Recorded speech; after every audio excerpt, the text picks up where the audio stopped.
Reasonable Humans and Animals, An Argument for Vegetarianism by Nathan Nobis.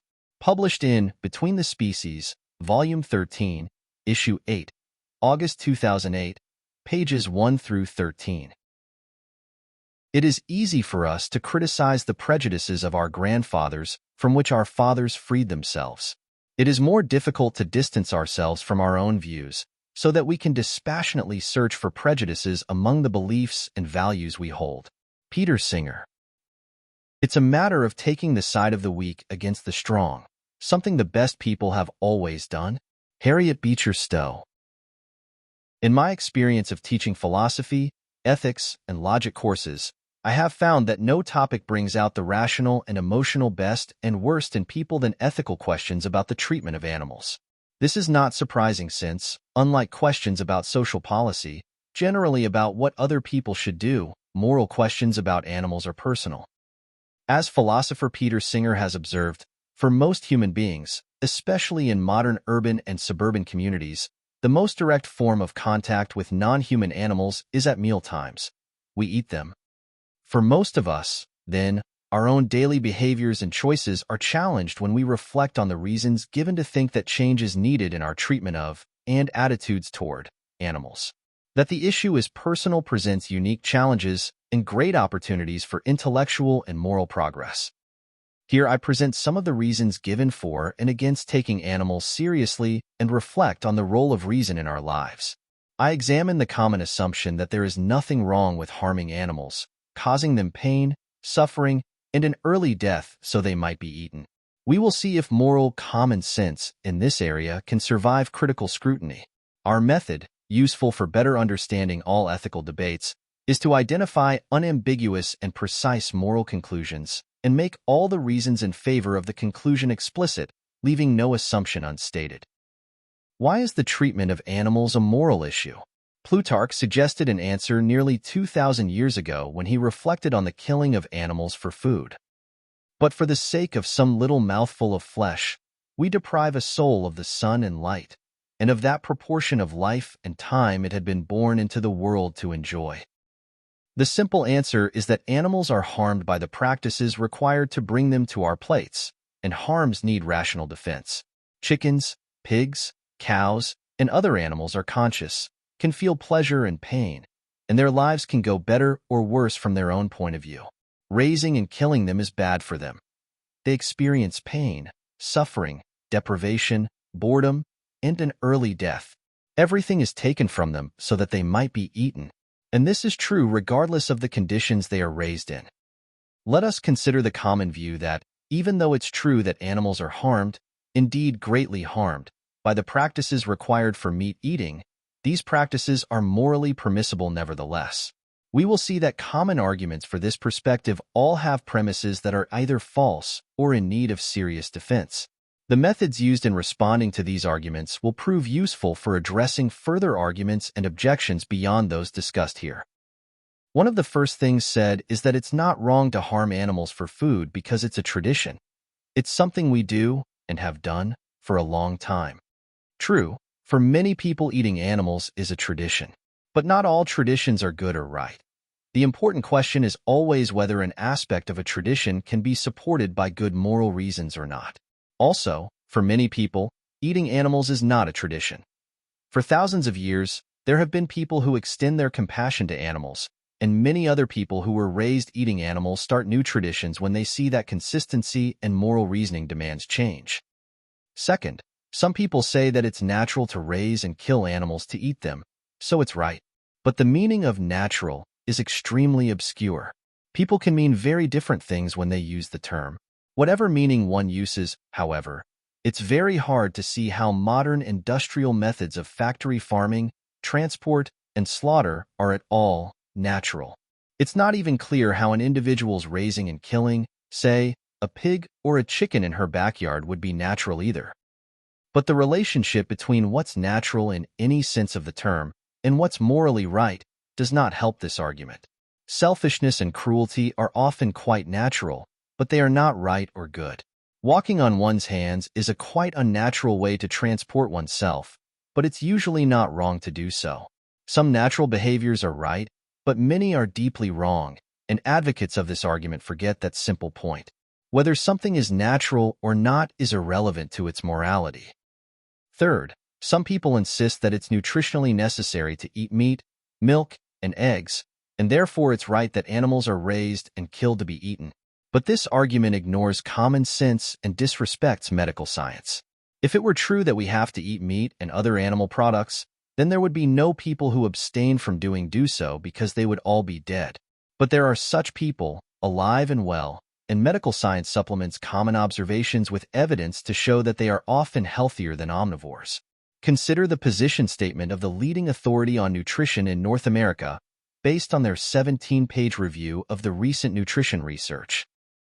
It is the position of the American Dietetic Association and Dietitians of Canada that appropriately planned vegetarian diets are healthful, nutritionally adequate, and provide health benefits in the prevention and treatment of certain diseases. Well-planned vegan and other types of vegetarian diets are appropriate for all stages of the life cycle, including during pregnancy, lactation, infancy, childhood, and adolescence. A vegetarian, including vegan, diet can meet current recommendations for all of these nutrients.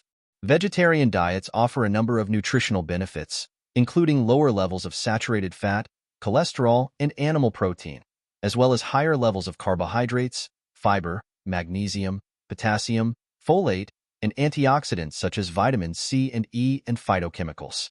Vegetarians have been reported to have lower body mass indices than non-vegetarians, as well as lower rates of death from ischemic heart disease. Vegetarians also show lower blood cholesterol levels, lower blood pressure, and lower rates of hypertension, type 2 diabetes, and prostate and colon cancer. So this defense of eating animals is either ignorant of, or disrespectful towards, the huge and growing body of research that shows the health benefits from eating a diet based on vegetables, legumes, fruits, and whole grains, and ignores the growing literature detailing the variety of harms for humans that can result from the production and consumption of animal products. This argument thus has a false empirical premise. It is not supported by science and medical research. A pattern is emerging, and we can use it to make a point about how to critically respond to reasoning given in ethics. There are two useful critical ways to respond to moral arguments: an "oh yeah" response and "so what" response. The former, "oh yeah" response denies the truth of the premise, and the latter, "so what" response denies the truth of the often unstated assumption needed to validly reach the conclusion. We can see these helpful responses in action by considering more arguments in favor of harming animals. A fourth argument is based in the claim that meat tastes good, or that it is pleasurable to eat it. But so what? Just because something causes pleasure doesn't make it right. We do not think that pleasures automatically justify harming humans. If things are different in the animal case, we need reasons to see why this would be so. And besides, there are many other pleasure-producing cuisines to choose from that aren't based on animal products anyway. A fifth argument is based on someone's claiming that he or she just couldn't give up meat or dairy products or eggs. Oh yeah? Since so many other people have given these up, or never ate them in the first place, this claim is likely disingenuous. And since this person probably hasn't even tried changing his or her diet for moral reasons, he or she likely lacks the evidence needed to confidently make that judgment. Sixth, people claim that animals eat other animals, so it's right for us to do. Oh yeah? Only some animals eat other animals, and these are not chickens, pigs, or cows. And so what? Many animals do lots of things that we wouldn't want to do and should not do. For example, eat their own excrement and sometimes their young. So why should we imitate animals in only some ways but not others? A principled response is needed for this argument to have any force. Sometimes people say that we are animals, thinking that this justifies our killing and eating animals. But it does not. Just because we are animals does not mean that it's morally right for us to do all the other things that other animals do. Above, we saw many things that some animals do that would be wrong for us to do. And if we are animals, we are unique animals with the ability to reason about the morality of our actions in light of their consequences for others. Should not we use this reason to do what reduces harms to animals and ourselves? Seventh, people say eating meat is convenient. Oh yeah? Many meat-based dishes are inconvenient to prepare, and plant-based dishes are usually as convenient as eating meat anyway. It's just a matter of choosing something else from the same menu or same grocery store. But since doing the right thing sometimes requires our being inconvenienced in minor, and sometimes major, ways, so what?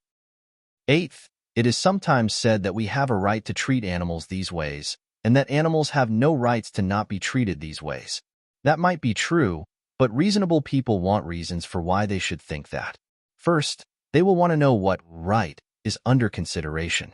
Suppose it's the right to not be caused to suffer and die for someone else's pleasure. Is it because animals don't do math problems, write novels, or make moral decisions that they don't have this right? If so, since babies and many other humans don't, and, for some, can't, do these things, this view about moral rights denies them rights also. Is it because animals are not biologically human that they lack the right to not be harmed for others? Interestingly, nearly all philosophers who have considered these issues reject this kind of theory. On their views, the fact that we are biologically human has little to do with what we are owed morally.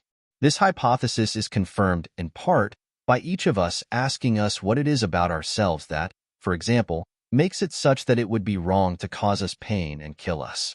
For most people, the obvious explanation is that this would hurt greatly, we would suffer enormously, and our early deaths would prevent us from experiencing all the good things we hopefully would have experienced. It's not because of some genes we have or where we are on some chart in a biology book that explains our moral status. Rather, it is a matter of our vulnerability to physical and/or psychological harm. But since many animals are also vulnerable to such harms, these animals seem to be due the respect due to at least comparably minded humans. Since this respect requires not raising and killing these humans for the mere pleasures of eating them, rational consistency requires the same treatment for chickens, cows, pigs, and other animals who often have far richer mental lives than many humans. These are just a few of the more common arguments given in defense of raising and killing animals for food. The fact that they are all quite weak suggests that people's resistance to change regarding these issues might be based on non-rational influences, not critical thinking and unbiased inquiry. But the fact that a strong defense of the status quo is lacking does not give us yet enough positive reason to think that animals are treated wrongly. To see these reasons, we must consider in brief detail how animals are harmed so that they might be served on our plates. The treatment of animals in farms and slaughterhouses has been well documented by all major print and television media. On both factory and the few remaining family farms, baby animals are castrated, branded, ear and tail docked, and teeth are pulled, all without costly anesthesia. Veal calves, the male byproducts of the dairy industry, spend their entire life individually chained at the neck and confined to narrow stalls too narrow for them to turn around in. Broiler chickens, due to selective breeding and growth-promoting drugs, are killed at 45 days. Such fast growth causes chickens to suffer from a number of chronic health problems, including leg disorders and heart disease. Layer hens live a year or more in cages the size of a filing drawer, 7 or more per cage, after which they routinely are starved for 2 weeks, force-molted, to encourage another laying cycle. Female hogs are housed for 4 or 5 years in individual barred enclosures, gestation stalls barely wider than their bodies, where they are forced to birth litter after litter. Until the recent mad cow scare, beef and dairy cattle too weak to stand, downers, were dragged or pushed to their slaughter. Many people would describe the treatment of animals in slaughterhouses as simply brutal. The title of a 2001 Washington Post entitled "The Die Piece by Piece." In overtaxed plants, humane treatment of cattle is often a battle lost, is suggestive of standard operating procedures in American slaughterhouses. More recent stories reveal similar inhumane conditions. A 2004 New York Times story documented workers at a chicken slaughterhouse stomping on chickens, kicking them, and violently slamming them against floors and walls. Those attentive to the news media see stories like this all too often. One hopes that this treatment is not routine, but there is good reason to be skeptical of claims that it is not. After all, there are no laws protecting farmed animals, since they are explicitly excluded from the Animal Welfare Act. The Act says that the term animal excludes horses not used for research purposes and other farm animals such as, but not limited to, livestock or poultry used or intended for food. So should we think that the harmful treatment of animals in farms and slaughterhouses is wrong and should not be supported? This conclusion follows only when moral principles are conjoined with facts about animal agribusiness and, perhaps, the fact that we do not need to eat animal products to survive and thrive. Fortunately, complex moral thinking is not needed to find plausible principles to apply to this case. The simple but powerful common sense principle that we should avoid inflicting and supporting needless harm is all that is needed and is supported by a wide range of theoretical perspectives, secular and religious, in ethics. In fact, nearly all of them. These theories urge that we should promote goodness and lessen badness or evil, respect all beings who are conscious and sentient, not just those who are rational, treat others as we would like to be treated, and otherwise promote caring, compassionate, sympathetic, sensitive, and fair attitudes and behavior. All of these theories condemn the practices of contemporary animal agribusiness. This is true of both secular and religious moral points of view. About Christianity, it is very doubtful that Jesus, who advocated compassion, love, and mercy, would support the needless killing of animals for pleasure. Christian theologians and philosophers have carefully engaged these issues and have argued that theology, the Bible, and critical thinking about gods will likely support such compassion. For those who insist that God supports killing animals for the pleasure of eating them, we need to ask them, first, how they might know that, and second, what reasons God would have for advocating eating animals, especially since it is often nutritionally harmful for humans. Perspectives that deny that we should avoid inflicting needless harm typically degenerate into infantile, might-makes-right moral theories, or they falsely imply that it's only because rational agents care about non-rational beings, humans and animals, that it's wrong to harm these beings. This latter thought is mistaken because it's wrong to harm these beings because they can be harmed, not because harming them would upset us. Thus, it seems that reasonable humans, all of whom have to eat and can easily choose animal-free foods, they cannot claim they are too busy to refrain from eating animals or that there are more important things to do, so they therefore must eat animals, should broaden their serious moral concern to include conscious, sentient beings who are not human. Reasonable people should not eat animals, since this is what the best moral reasons support. One final response to arguments for vegetarianism is a response common to many arguments about issues that challenge how we live our lives. People are going to believe whatever they want to believe, and people are going to do whatever they want to do. It's important to realize that this response is lamentable. It's an evasion of the issues, since it does not engage the arguments. For this issue, it's an attempt to avoid rational engagement with uncomfortable questions about the lives and deaths of, each year, tens of billions of conscious, feeling beings. Those who are committed to the value of reason in guiding our beliefs, attitudes, and even our feelings should discourage this response and promote reasonableness in all things, not just a select few personally convenient topics. They should do this also because this response is false. People sometimes do change their beliefs and behaviors, and on the basis of good reasons. This is true about many issues, and confronting ethical issues about animals can often help us better see this for, and in, ourselves. The ultimate measure of a man is not where he stands in moments of comfort and convenience, but where he stands at times of challenge and controversy. Martin Luther King, Jr.